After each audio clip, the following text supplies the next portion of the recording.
The slide shows Parsha Terumah, and about the Tabernacle. And I open up where I wrote here on the slide, I'll read it for you. That's a famous verse. You build me a tabernacle, and I will dwell among them. So v'shachan Hebrew, v'shachanti betocham. I will dwell among them, in them actually. Shekhinah is going to dwell in the temple, but in them. Now, here is a miracle. One of the greatest miracles of the Torah. Some people describe it. Look at the word v'shachanti, I will dwell. So v'shachanti here, you can take off, remove the word shin kaf nun, shachan, then you end up with a taf yud. Taf is 410. So if you remove the shachan from shachanti, you end up with 410, which is the number of years that the Solomon temple stood. Okay, that's a miracle by itself. Now it's another miracle on the same word. If you remove from shachanti, you remove the shin nun yud, which means sheni, second, take it out, and you end, if you take out minus sheni, as I say, shachanti minus sheni, you move shin nun yud out, you end up with taf kaf, which is 420. It happened that 420 is exactly the number of years that the second temple stood. So Shachanti alludes to two temples. First temple, Taf Yud, stood 410 years, and the second temple, take Sheni out of Shachanti, you get the number of years of the second temple. So some famous rabbis were struck so much with this. Khatam Sofer, for instance, great sages of the 19th century, said that this, when he was young, that made him believe in the Torah. That's that statement.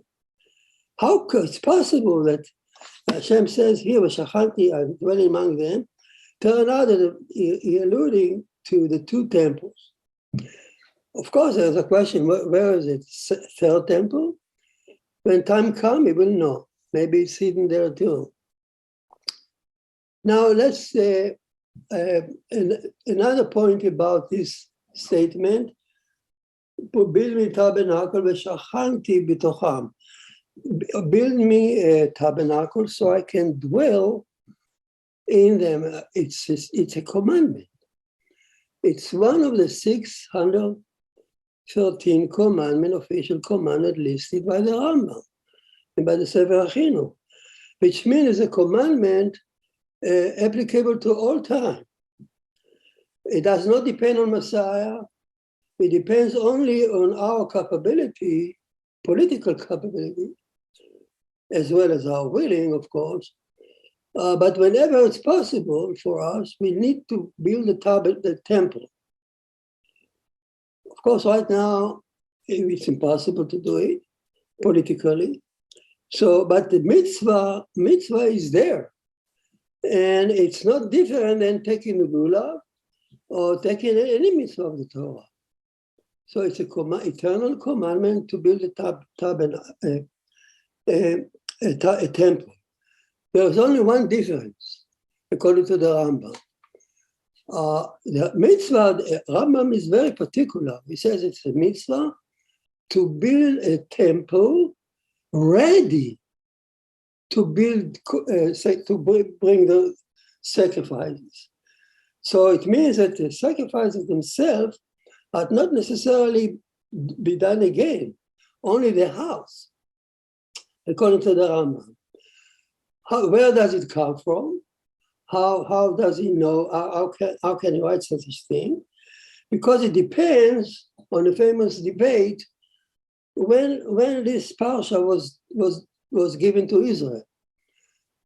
according to the simple text here, to the text, the chronological text, it was given right up in Sinai, right after the Ten Commandments. And that's the idea of the Ramban, Noahides. But the majority of commentaries, Rashi, Ramban, and many others, Ibn Ezra, it's actually it's a chronological order is mixed here. In fact, Parsha Terumah, our Parsha, is actually should come after the golden calf, and it came down the second time on Yom Kippur, and he ordered the Israel to build the temple. Why? What's the difference if it's done before golden calf or after golden calf? You can ask, and the answer is very simple. If according to the Rambam and Rashi, if it's given after the golden calf, it was really only a remedy, a concession to Israel. Initially, God didn't have any interest to give us a commandment to offer sacrifice. He doesn't need the sacrifice. And he thought that we don't need it.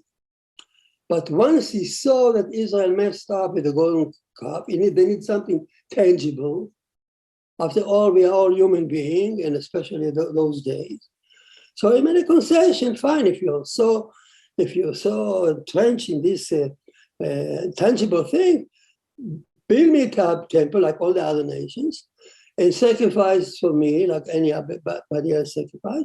But only in one place, only as I tell you, and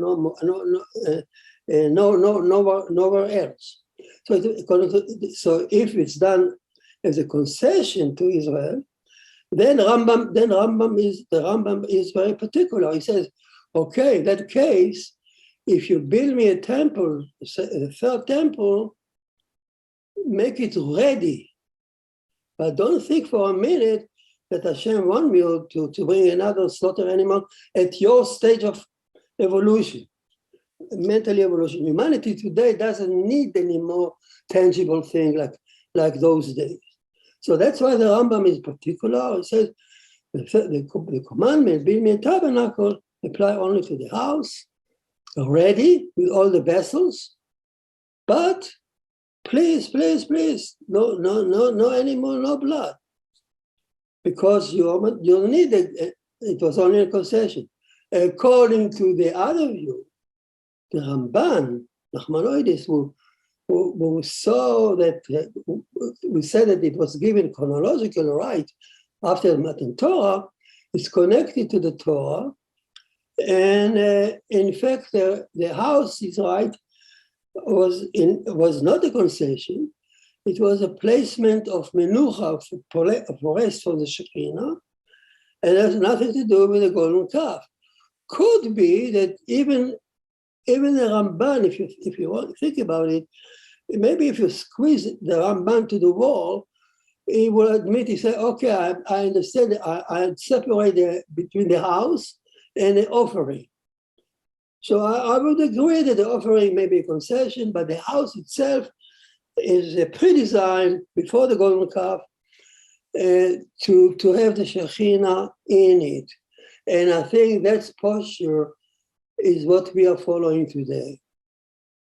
That to separate the offering from the house itself. In that case, okay, now I understand that the mitzvah is to build a house. And in fact, from the whole Parsha, there was only the vessels, according to the Rambam, there was only mitzvah to build a house.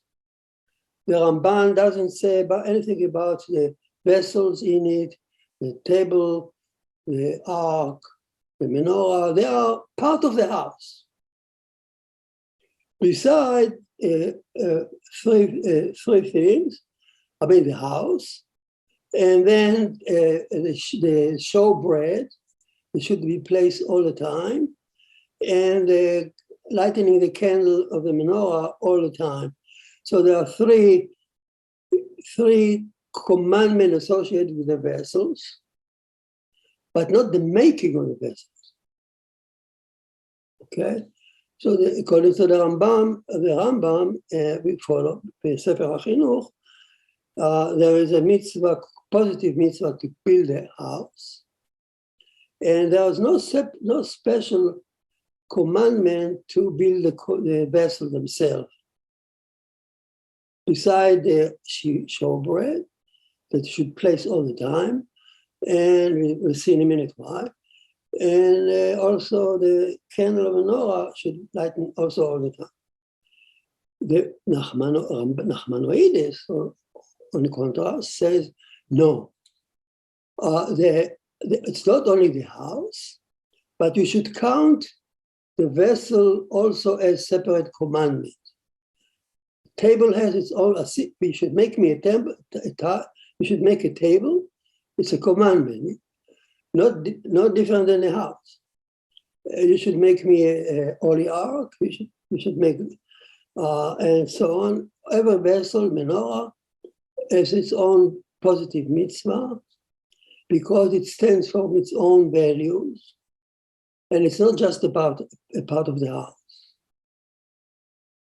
Okay, we can talk more about it, but I'd like to move on and to understand what the Ramban is saying. What the Ramban is saying that there is a special merit, importance for every vessel. So what are the vessels? The vessels are the table, the table that stood on the northern part of the room, and the golden altar, a small golden altar by the entrance for incense, and the menorah.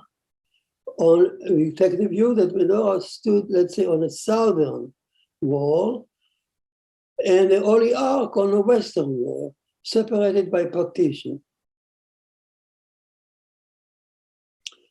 And the holy ark had the mitzvah, the poles placed on it to carry it were placed there forever. That's also a positive commandment. And actually it protruded through the partition like two breasts of a woman, Talmud says. So think about the Shekhinah, the metaphor here, the breast, the protruding forward, the poles through the partition. So let's talk about the vessels and what they symbolize. Because they have its own, each vessel has its own merit. According to the Ramban, they have a separate positive commandment. So what is the table standing for? The table was, I'll read it for you.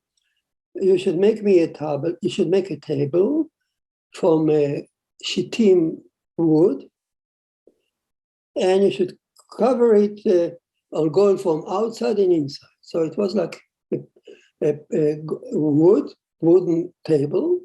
Dimension is written in the Torah, covered from the top, from outside and inside with gold. So what does it stand for? It stands for the Shulchan stands for the bread that was placed in it, the showbread. There were 6 layers of showbread on a special structure, and each 6, because it's again 6 days of the week. Each level contain 1 isaron, a measure of flour, of bread, against the manna that each person in Israel in the desert wilderness, each person got 1 isaron.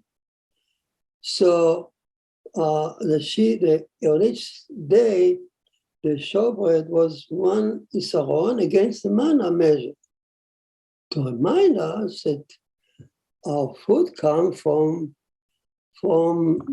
the king. Oh, let me stop here and give you a midrash that can explain it.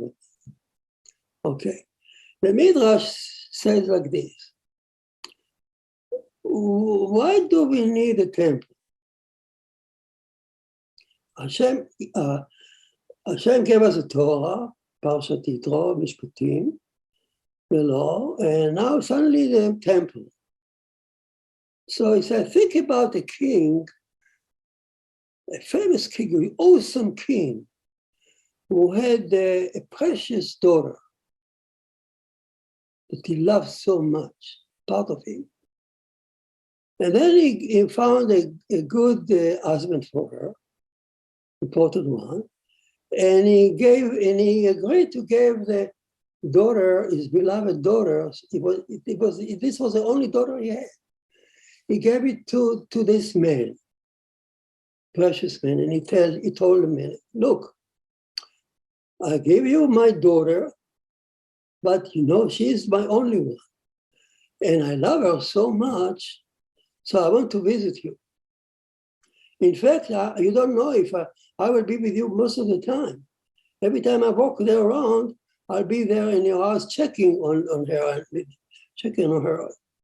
on your relationship with her and so on.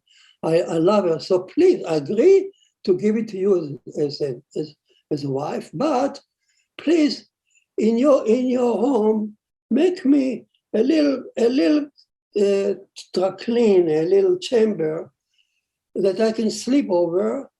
You may not see me even. I come in and out, but I'll be there. On that condition, I'll give it to you. Because I cannot live without her. I need to visit her. Now the husband, of course, agree, but he also understands that the fact that the king, the awesome king coming to visit him, is a gift for him. It's very important for him. Make him an important person. Also, he has now connection to the king itself. He knows that if he lives well with his wife, with the Torah, the king will love him too. And everything he asks the king, openly or not, the king will understand and operate. He may not see the king. The king is awesome and maybe invisible. He may dress up in different clothes. When he can't, he don't want anybody to see him, but the king is there all the time, present. He feel it, but he knows that if the king is watching him, if he treats well the daughter, the Torah, the king will love him, and he will love the king. So that's also midrash, and tell you here the relationship. So when we build the tabernacle, Hashem tell us after giving the Torah, build me a tabernacle that I can visit you. And I will sleep there. So bake me menorah, keep me shulchan, table. So people think that the king needed it. Oh, you build a menorah, you build a table that the king can eat and thought to smell good. But people really understand the story. They know the king doesn't need those things. The very presence of the king actually provides for the host. The only benefit from that is the host. The host has the most benefit from the king when he visits him. So whatever is placed in the tabernacle, menorah, to light, table to eat, ignorant idolaters think, oh, they worship the God needed.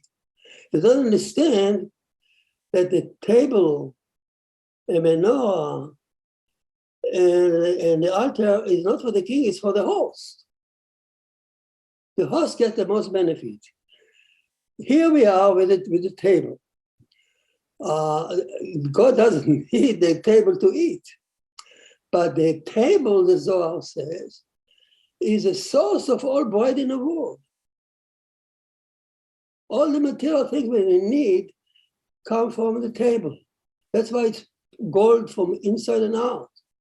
Gold means material things. And the crown that the table had, the malchut, is kingship, human kingship.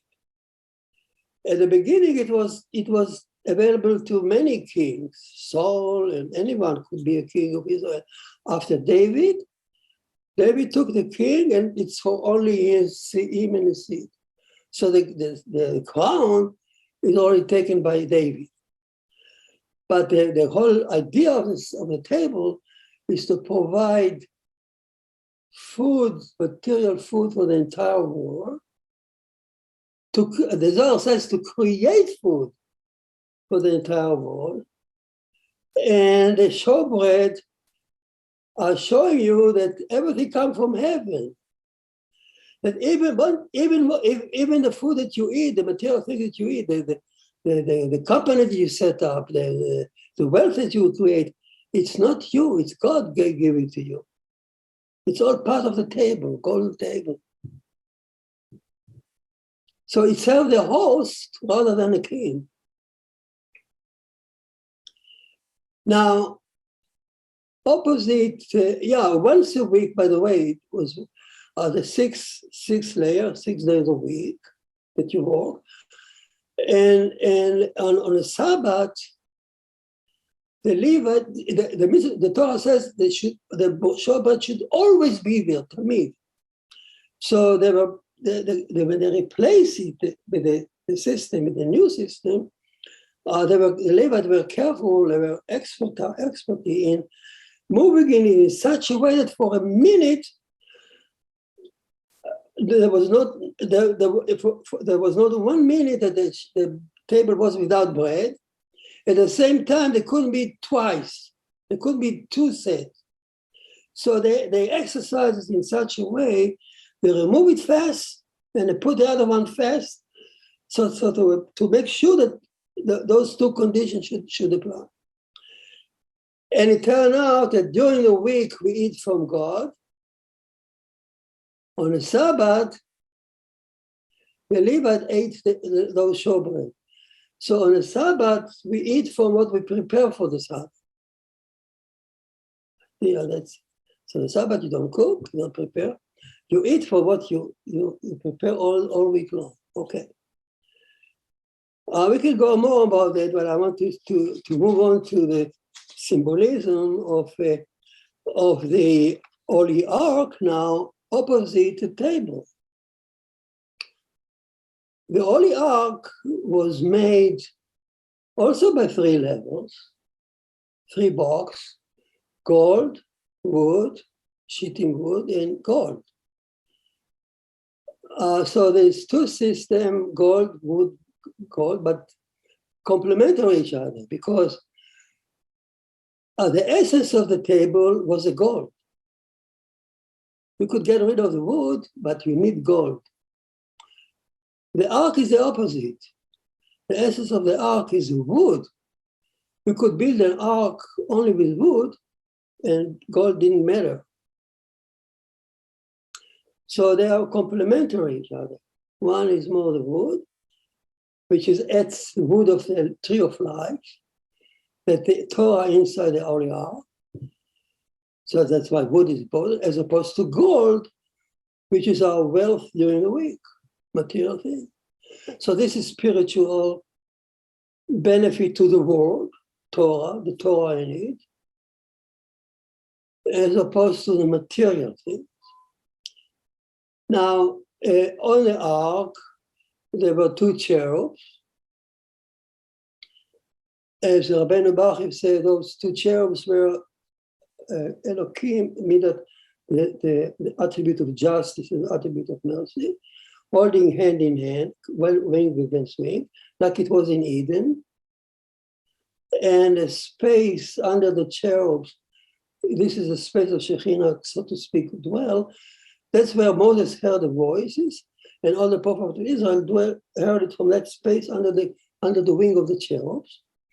They were a face of a boy and a girl looking at each other with love. And they're complementary to the table because the table was removed in the holidays out for the people to see. Whereas the Holy Ark was removed only in time of traveling and war. So it's a complementary system. And the Shekhinah would sit on the Holy Ark, speak to us. That's a king visiting, unseen, the host, the husband of the daughter, and she speaks to us through the daughter, through the Torah. What a metaphor! The Torah is the way God to speak to us. You have in this statement, you have the whole Hasidut. The whole Hasidut movement based on that statement. So the Torah is not just law. It's the word of God speaking to us. So the Shekhinah sits on the Holy Ark and she communicates with the husband, with us, through the daughter, through the Torah. The king comes and says to his daughter, tell him this, tell him that. And the king is in kindness, he wants the husband to succeed. He give him the 6th commandment, 7th commandment, he give him 613 commandments. Follow me and you will be, I advise you to be successful. I know, I'm the king, I know. So the Torah is now in the box under the cherubs, in the Holy Ark closed door. And this is the way, alphabetical way. Torah is composed of 22 letters. And through these 22 letters, she communicates to us, to the owner, to one who married to the Torah. So it's complementary. So this is now and there's a crown around it. The crown, the golden crown, is free to everyone to take. The golden crown of the table was taken by David. But the golden crown of the Holy Ark, you can take it, I can take it, he can take it, she can take it. Anyone who studied Torah, it's free. And let's move on to talk more about it, but let's move on to the symbolism of the other vessels. The other vessel is a golden altar by the entrance, which is for instance. Or from a person who doesn't know anything, say, that's just the idol worship here. Put incense, it smells good. They don't understand that the golden altar stood exactly opposite the outer altar from copper outside in the back in the yard, where they offering as a concession for what? For kapara, for atonement. And by the way, okay, according to the Ramban, according to Moshe Feinstein, the shulchan, the table is the idea that we eat from the food that God gave us. That's the main message of the Torah. Ikar Torah. Moshe Feinstein is the greatest halachic authority in the last century, and he writes the idea that we eat from the table from God, and that's the greatest message of the tabernacle. And then, of course, Ramban says, no, the ark, the Torah. The Torah is the main message of the tabernacle. That's where the Shekhinah dwell, of course. But now we understand that there's another important element of the tabernacle, which is the essence of if you want, that's the essence, and that's the atonement, because the whole idea of tabernacle was given to Moses when he came down after the golden calf and saying to Israel, I forgave you, build me a tabernacle. So now the small golden altar at the entrance, and there is continuation on the outside, which stood exactly the opposite. They were careful to put exactly the opposite, the copper one, present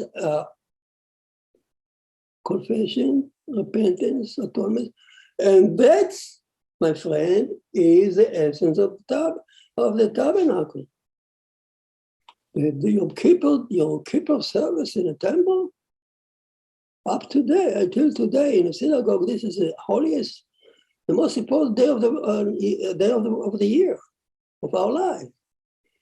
Atonement, that's why we can start again. Without this, we would be eliminated long ago. God gave us opportunity to repent, refresh, start again. So that's the essence of the tabernacle. So each vessel stand up suddenly as a separate mitzvah. I cannot include it only in the house. Ramban is right. Consider each vessel as its own merit. And atonement, nobody can say that atonement is not important. It's the essence. So we have one more vessel. One more vessel to discuss is the menorah. The menorah, which stood either on the southern part, opposite the table. They stood on the northern wall, and the menorah stood on the southern wall. Or according to the Rambam, it stood actually across from the partition on the western wall. So on the partition that separated the ark on one side, the menorah stood in front of it. That's the idea of the Ramban, and the others say no, it was on the southern wall. And it has also one candle that has to be lightened tamid forever, so that the showbread has to be tamid. Tamid means from night to morning, according to Talmud. And the menorah, at least one of the candle of the menorah, the western candle, whatever it is, this western candle of the menorah was also supposed to burn from night to morning, tamid. So there is a parallelism between them. So what is the menorah standing for? The Torah is in the Holy Ark. So what is the menorah standing for? Turn out the menorah is standing for the mitzvot. The candle are mitzvot, and the light that come out of it is the Torah. You would think the other way around. You would think, okay, I'm doing mitzvot, I have to learn Torah so I can do mitzvot. The other way around. You do mitzvot. Then you ask yourself, oh, why do I need it? Why do I do it? Oh, it says so and so. Then you open up the Torah, you open the Talmud, you learn. So the mitzvah you do entices you to learn Torah. You go from the real doing it to learning. That's what it says Naaseh. When I accepted Torah on Sunday, and say, let's first do it, and then we will learn about it. So the light that spread out from the menorah, and I thought the idolater will come here and say, oh yeah, those stupid people, they put menorah for the key for God. You don't understand that the light was not for God, for the horse, not only for the horse, but for the entire world. How do I know? Because the windows, Talmud says, the windows above the menorah that open up to the world, they were they were like any other window in the world. Because most of the window of the world, when you build a castle, the window outside is narrow entrance, and it open up inside the door, inside the building, big opening. So the light can spread into the wall, in the temple, it was the opposite. From the inside end opening was small, and it widened up as it went out to the outside, as if it's designed to spread the light to the world, the light of Torah to the world. And the menorah is opposite the table, the light of the table, the gold shine light, and opposite the golden ark. And all the light in the chamber are spreading to the entire world. So the benefit of the king coming to visit his daughter and to the host, so it's not only for the host, it's for the entire universe. The king is here. Otherwise, the king is so busy, so aloof. He is not here. But he is here is because he come and visit he come and visit whoever learned Torah. And that benefit spread out to the entire world.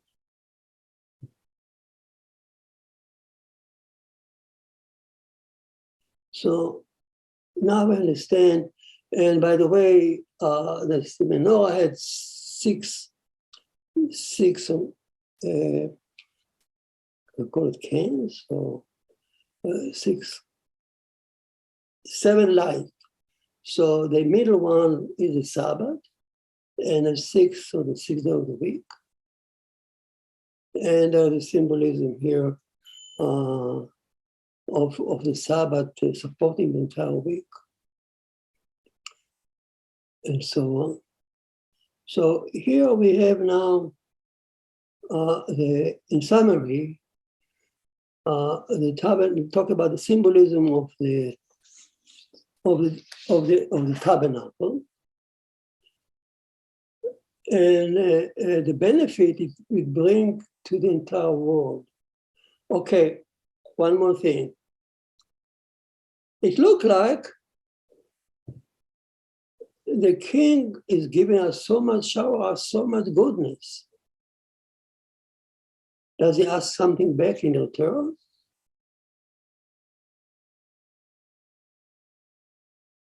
What should we do in order to give him back something?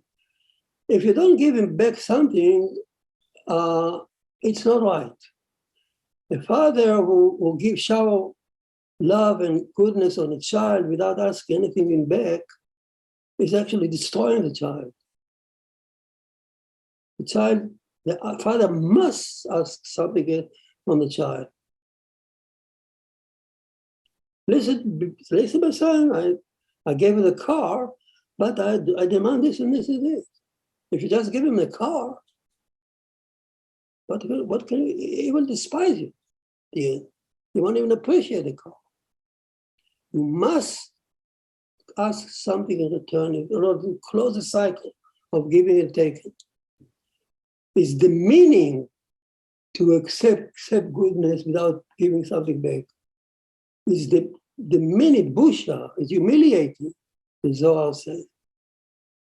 To receive goodness without saying back to God. It's the meaning. God asks you something else. What does God ask you something else? What the king, when he comes to visit you, what can you give him?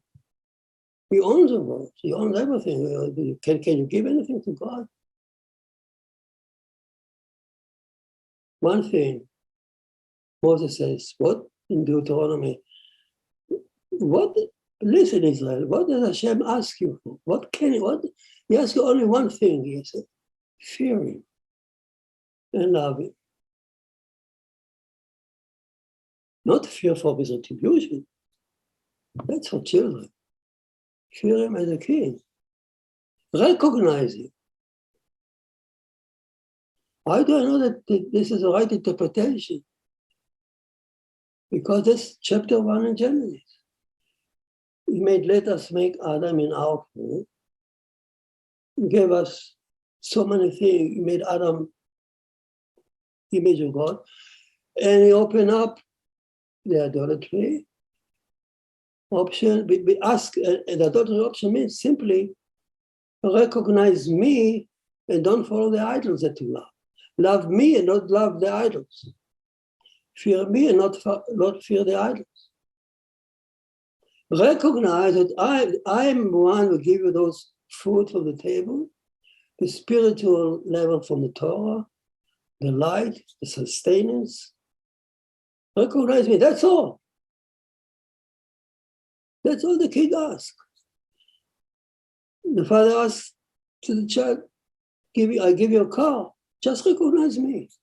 Don't think it's automatically, you deserve it. Recognize me, say thank you. That's all. Fear and love. That's why the Holy Temple is a place of prayer. Pray to. Prayer here means address your tribulations to God whenever you need, but also address me. Recognize me as the one who gave you all this beauty. I think we stop here. You can go on and on. Any question about what I said and from the Parsha?